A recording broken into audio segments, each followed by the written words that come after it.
আসসালামু আলাইকুম ওয়া রাহমাতুল্লাহি ওয়া বারাকাতুহু। প্রিয় দর্শক, আজকে আমরা মাস্ক করব জা হরফ নিয়ে, অর্থাৎ রর উপরে এক নোক্তা দিলে যে হরফটা হয় এটির নাম হচ্ছে জা। জা হরফটাকে মাস্ক করার জন্য আমাদের প্রথমে জানতে হবে এই হরফটির মাখরাজ কোথায়।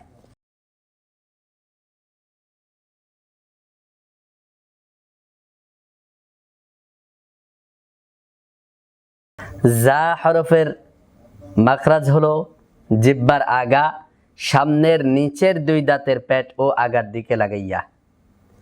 তাহলে আমরা যদি জিহ্বার আগা, সামনের নিচের দুই দাঁতের পেট ও আগার দিক, দেখুন পেট ও আগার দিক, তার মানে এই যে একটা দাঁত, এই দাঁতের পেট যদি এটা হয় তাহলে পেট ও আগার দিক, তার মানে এই জায়গা, অর্থাৎ জিহ্বার আগার থেকে সামান্য নিচের দিকে, এই জায়গাটাকে বলা হয় পেট ও আগার দিক। তাহলে আমরা যদি জিহ্বার আগাটাকে সামনের নিচের দুই দাঁতের পেট ও আগার দিকে লাগাই, এটা হলো মাখরাজ। এরপরে আমাদের কাজ হলো সিফাত, সিফাতের সাথে হরফকে আদায় করব। এরপরে সিফাত কি করব? এক নম্বরে আমাদের খেয়াল রাখতে হবে যার মধ্যে একটা সিফাত পাওয়া যায় রেখওয়াত, অর্থাৎ আওয়াজ জারি করা। আমরা যদি আওয়াজ জারি করি তাহলে আওয়াজটা কেমন হবে? এরকম। আরেকটি সিফাত যার মধ্যে পাওয়া যায় সফির, এটার মতলবী অর্থ হলো অর্থাৎ তেজ আওয়াজ দেওয়া, আওয়াজটা খুব ধারালো তেজ আওয়াজ হবে। সফির শব্দের মূল অর্থ হলো পরিন্দা, পাখি। এক ধরনের পাখি আছে যেগুলোর আওয়াজ এভাবে তেজ আওয়াজ হয়,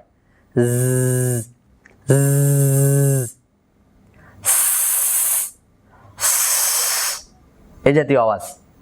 এই তেজ আওয়াজটা কিন্তু অনেক দূর পর্যন্ত যায়, সাধারণ আওয়াজ কিন্তু এত দূর যায় না। এই পরিন্দাটার এই তেজ আওয়াজটা যত দূরে যায়, এজন্যই এই সিফাতটাকে সফির করে নামকরণ করা হয়েছে। তাহলে আমরা প্রথম কাজ হলো আমাদের জিহ্বার আগাটাকে সামনের নিচের দুই দাঁতের পেট ও আগার দিকে লাগাবো যা উচ্চারণ করার জন্য। এরপরে রেখওয়াত, এই সিফাতটা আদায় করব, অর্থাৎ আওয়াজ জারি করব। এই আওয়াজটা যে জারি করব আরেকটি সিফাতের দিকে খেয়াল রাখতে হবে, তেজ আওয়াজের সাথে, যেটিকে আমরা সফির বলি। জা জাবা জা জা। এই ক্ষেত্রে আমাদের একটা ভুল হয়, কমন ভুল, যেটি হচ্ছে অর্থাৎ বেশি তেজ আওয়াজ দিতে গিয়ে আমরা এটাকে সিন বানিয়ে ফেলি। তো এতটা তেজ আওয়াজ দেওয়া যাবে না, যতটা আওয়াজ দিলে সিনের মতো হয়ে যায়।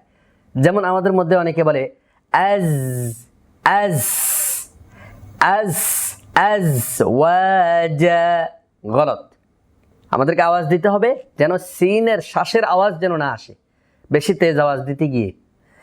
আজ ওয়াজা আজ, জা জাবা জা, জা জের জি, জা পেশ জু, জাজিজু, জোজিজা, জাজিজু, জোজিজা। আমরা যদি ছন্দ আকারে মাস্ক করি, জাজিজু বাজ, জাজিজু বাজ, জুজান জানি জাজনা মিনাল মুজনি মাজিজান জানিজা, জাজিজু বাজ, জাজিজু বাজ,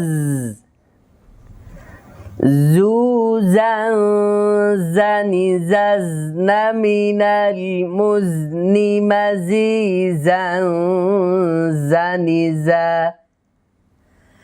আজ ইজ, আওয়াজ কিন্তু জারি রাখবো, সাথে সাথে তেজ আওয়াজ দেব। আজ, ইজ, উজ, আজওয়াজা, وخلقناكم أزواجا أزواجا। প্রিয় দর্শক, আমরা যা হরফটিকে উচ্চারণ করার জন্য কয়েকটি বিষয় খেয়াল রাখতে হবে। 1 নাম্বার, তার মাখরাজ থেকে আদায় করতে হবে, অর্থাৎ জিহ্বার আগা, সামনের নিচে 2 দাঁতের পেটও আগার দিকে লাগবে। 2 নাম্বার, এই হরফটির সিফাত রেখওয়াত, অর্থাৎ আওয়াজ জারি করতে হবে, এবং আওয়াজটি জারি করব আরেকটি সিফাত সাথে খেয়াল রাখবো, সেটি হচ্ছে সফির, অর্থাৎ তেজ আওয়াজ, জা, জি, জু, এভাবে। এই তিনটি বিশেষ বিশেষ সিফাত এবং মাখরাজ খেয়াল করে হরফটি মাস্ক করার চেষ্টা করব। প্রত্যেক দিন আমরা যদি নিয়মিত মাস্ক করি, ইনশাআল্লাহ আমাদের হরফের উচ্চারণের মধ্যে অনেক অনেক পরিবর্তন এসে যাবে। সুবহানাল্লাহি ওয়া বিহামদিহি, সুবহানাকাল্লাহুম্মা ওয়া বিহামদিকা আশহাদু আল্লা ইলাহা ইল্লা আনতা আস্তাগফিরুকা ওয়া আতুবু ইলাইক।